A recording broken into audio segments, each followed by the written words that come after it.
A day in a life para sa isang full-time nanay. Naisipan ko nga linisan tong mga electric pan namin dito sa baba kasi sobrang kapal na ng alikabok.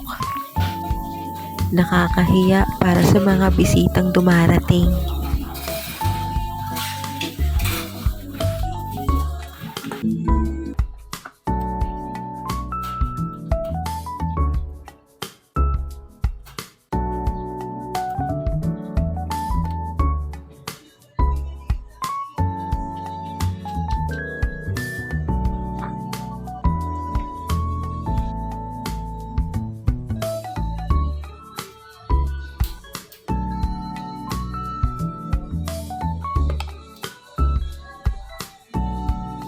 At sinabayan ko na rin ng linis dito sa banyo kasi napansin ko medyo naninilaw na yung tiles.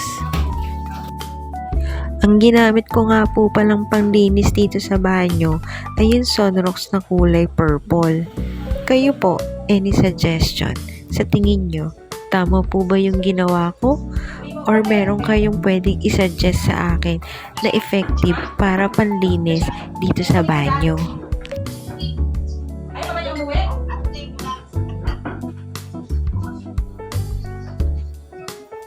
Ayaw ba niya umuwi? Ayaw ba niya umuwi?